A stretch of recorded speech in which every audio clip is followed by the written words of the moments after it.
I consider myself reasonably sustainable when it comes to food. I shop responsibly, buying local and organic where possible, supporting local smaller shops over the bigger supermarkets, and I grow, or at least my family grows, a lot of its own produce, both in our garden and the fields which we are currently converting into allotments. I have even described myself as a food citizen, which Wilkins notes was an individual who had a relationship with food beyond just consumption, so as to ensure a greater environmentally and socially just, economically sustainable and ethical food system for all. But there is more to an environmentally sustainable food system than just shopping local and organic. As I was reminded of one of the lecture sessions, food waste and the waste packaging from consumption has a phenomenal effect on the environment. As Collins and others, and a recent RAP report pointed out, food and the waste it produces has a massive impact in terms of ecological footprinting. Food waste is not something I often thought about in much detail, especially in considering my sustainability credentials.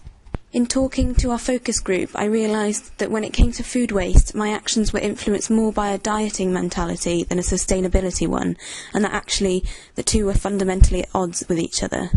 As a dieter, I had kept a record of the food I ate in various different forms over the years. This forces me to reflect and also consider the causality of the figure which faces me on the bathroom scales at the end of each week.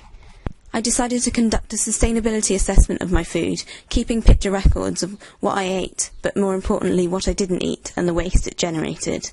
Although there is no acid test for sustainability of my food, which I can undertake in the same way as getting on the bathroom scales, it was becoming increasingly clear in terms of waste that I was not environmentally responsible.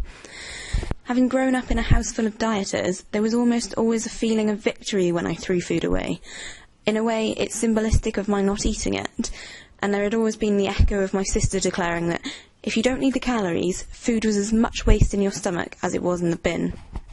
I eat mostly vegetarian, and I prepare my meals from scratch, although at the moment I am tending to opt for more convenience-based foods, since I have a heavy workload. Time being one of the restraints identified by Blake in terms of the value-action gap.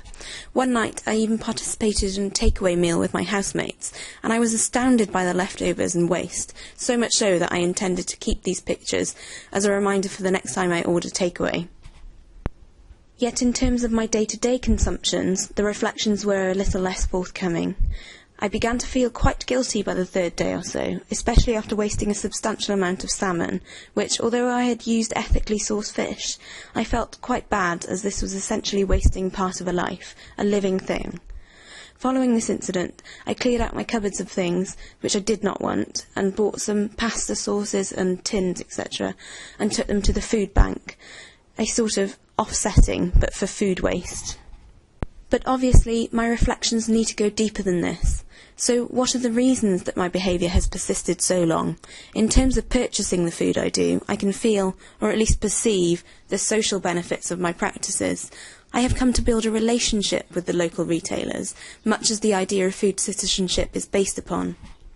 As Paris Ecoli points out, food is a very sensual activity. The appearance, smell, taste of organic and free-range food helps to keep my personal practices persevering.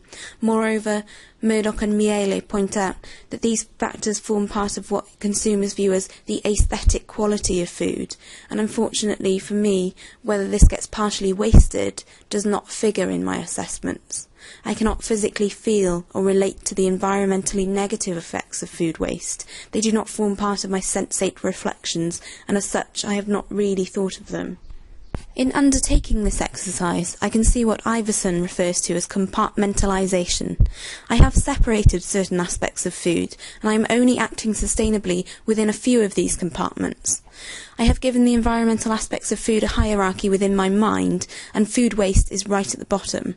I now realise that I need to take a more holistic approach, and that in balancing my sustainability concerns with my weight concerns, I need to consider not just what I throw away, but actually the food that I buy and what I put on my plate, rather than simply opting to dispose of it without thinking.